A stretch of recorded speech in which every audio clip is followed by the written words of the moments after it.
Welcome back to our channel this Shubh Shukla and you are watching scope education. तो आज के इस वीडियो में मैं आपको बताने वाला हूँ डेटा स्ट्रक्चर्स एंड एल्गोरिथम्स का जो है वो प्रेप गाइड।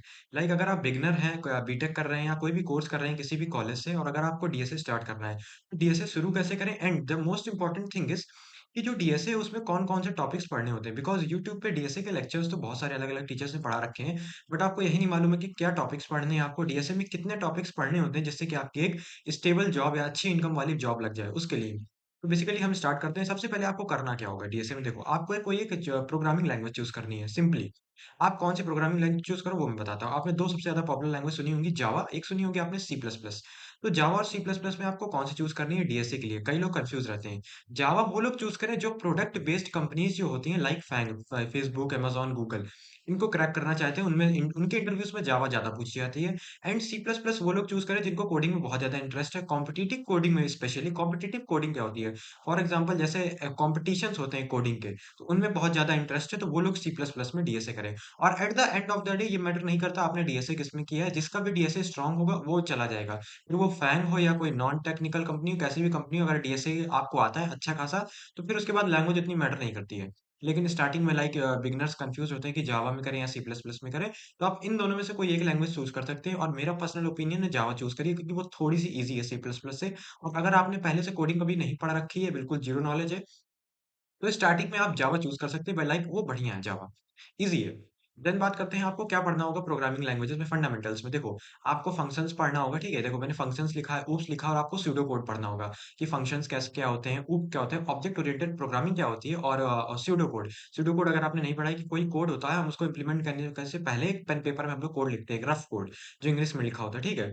और साथ ही साथ आपको यहाँ पे, जैसे यहाँ पे आप लोग देख पा रहे हो कि यहाँ पे मैंने टॉपिक्स लिखे हुए हैं कि और क्या पढ़ना होगा, उसका सिंटेक्स आपको करना होगा, है ना। और उसका कंट्रोल स्ट्रक्चर की मतलब जो control structure, if else statement अगर आपने पढ़ रखी हो सी प्रोग्रामिंग में, तो वो बेसिकली आपको इतना पढ़ना होगा। अब हम बात करते हैं, नीचे आते हैं कि डेटा स्ट्रक्चर में और आपको मेन पढ़ना क्या है। बेसिक डेटा स्ट्रक्चर में बात करते हैं। बेसिक डेटा स्ट्रक्चर में मेन आपको ये टॉपिक्स पढ़ने हैं, जो कि एरे हो गया, लिंक लिस्ट हो गया, ठीक है, स्टैक हो गया, क्यू हो गया, ये टॉपिक्स आपको पढ़ने हैं। और लास्ट वाला टॉपिक है हैश टेबल, ये आपको लास्ट में पढ़ना होता है, ठीक है। जितने भी जो इंपॉर्टेंट टॉपिक्स है वो मैंने बता दिए कि आपको कौन कौन से टॉपिक्स इसमें कंप्लीट करने हैं, hash tables, array, link list, Q. तो ये टॉपिक्स आपको इसमें कंप्लीट करने हैं। इसके बाद हम इधर देखते हैं, तो डेटा स्ट्रक्चर्स में और आपको क्या करना होगा, लाइक जो थ्योरेटिकल पार्ट है कि डेटा स्ट्रक्चर होता क्या है, और साथ ही साथ इंपॉर्टेंस क्या होती है डेटा स्ट्रक्चर की। तो ये जो थ्योरेटिकल पार्ट वाला है ये आपको कंप्लीट करना होगा, ये आप आराम से कर सकते हैं।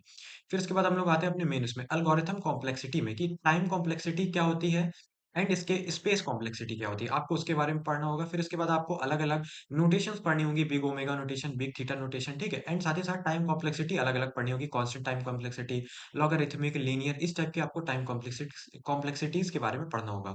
और एंड फिर इधर हम आते हैं, तो हमें ये आपको क्या क्या पढ़ना होगा, और शॉर्टिंग में, लाइक शॉर्टिंग टेक्निक्स में आपको ये 6 शॉर्टिंग टेक्निक मतलब कंपलसरी है, कोई भी है उसको पढ़ना ही होगा। बबल शॉट हो गया, मर्ज शॉट हो गया, सिलेक्शन शॉट हो गया। तो ये जो 6 शॉर्टिंग टेक्निक्स यहाँ पे लिखी हुई हैं, आपको ये सारी की सारी शॉर्टिंग टेक्निक्स पढ़नी है। तो आप किसी भी यूट्यूब चैनल से पढ़ रहे हो तो आप ये टॉपिक्स देख लीजिएगा उन्होंने कंप्लीट कराए कि नहीं कराए, क्योंकि डेटा स्ट्रक्चर में आपको at least at the end of the day इतना कंप्लीट ही करना है, ये लाइक बेयर मिनिमम है। एंड साथ ही साथ एल्गोरिथम्स में आपको लीनियर सर्च करना है, बाइनरी सर्च करना है, सर्चिंग एल्गोरिथम्स में। तो लीनियर सर्च क्या होता है, बाइनरी सर्च क्या होता है, उसका कोड आपको ये करना है।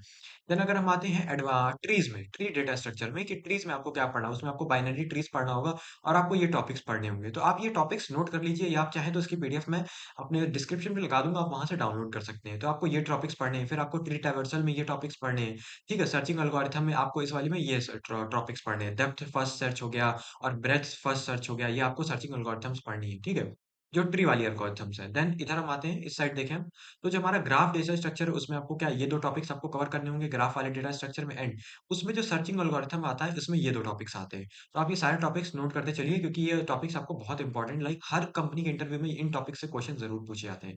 फिर हम आते हैं एडवांस डेटा स्ट्रक्चर में। अगर आपने बेसिक डेटा स्ट्रक्चर कंप्लीट कर लिया, देन एडवांस डेटा स्ट्रक्चर में आपको ये टॉपिक्स कंप्लीट करने होंगे सिंपली, लाइक ये इंपॉर्टेंट है एडवांस डेटा स्ट्रक्चर में। जो अच्छी कंपनी है वो इस टाइप के टॉपिक्स बहुत ज्यादा पूछती है। देन हम बात करें इस साइड, लीनियर सर्च इंडेक्सिंग आपको पढ़ना होगा, ठीक है, और ये वाला टॉपिक पढ़ना होगा।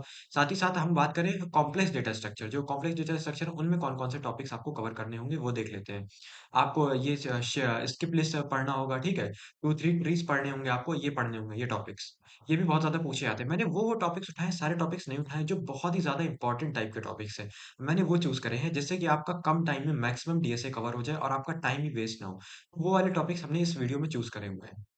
देन हम बात करते हैं प्रॉब्लम सॉल्विंग टेक्निक्स की, कौन-कौन सी प्रॉब्लम सॉल्विंग टेक्निक्स आपको पढ़नी है। ब्रूट फोर्स मेथड पढ़ना है आपको, बैक ट्रैकिंग पढ़ना है आपको, रिकर्सन पढ़ना है। ये लाइक 3 ये बेयर मिनिमम है, ये बहुत ज़्यादा इंपॉर्टेंट है।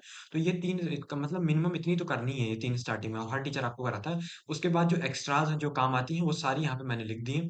कौन से प्लेटफ़ॉर्म है जो आप यूज़ कर सकते हैं कोडिंग के लिए एंड कोडिंग के क्वेश्चन प्रैक्टिस करने के लिए। At the end of the day आप जितने भी ज़्यादा क्वेश्चंस प्रैक्टिस करेंगे, उतना ज़्यादा आपको फ़ायदा होगा। तो उसके लिए जो बेस्ट प्लेटफ़ॉर्म है वो है लीड कोड, तो आप लीड कोड से वहाँ पे कोडिंग के क्वेश्चंस प्रैक्टिस कर सकते हैं।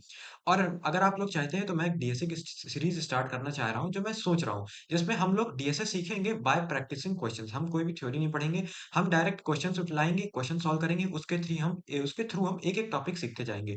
ट्री क्या होता है? मैं ट्री का एक क्वेश्चन लाऊँगा, बिल्कुल बेसिक क्वेश्चन, उससे पता चलेगा ट्री क्या होता है, सॉर्टिंग क्या होती है, लीनियर सर्चिंग क्या होती है, बाइनरी सर्चिंग क्या होती है, उसका क्वेश्चन लाऊँगा मैं डायरेक्ट, आप क्वेश्चन सॉल्व करेंगे और हमको वो टॉपिक्स धीरे-धीरे पता चलते जाएँगे। तो अगर आप लोग ऐसी सीरीज़ चाहते हैं, तो आप कमेंट करके मुझे ज़रूर बताइएगा और अपने फ्रेंड के साथ शेयर ज़रूर करिएगा। तब तक के लिए मिलते हैं नेक्स्ट वीडियो में।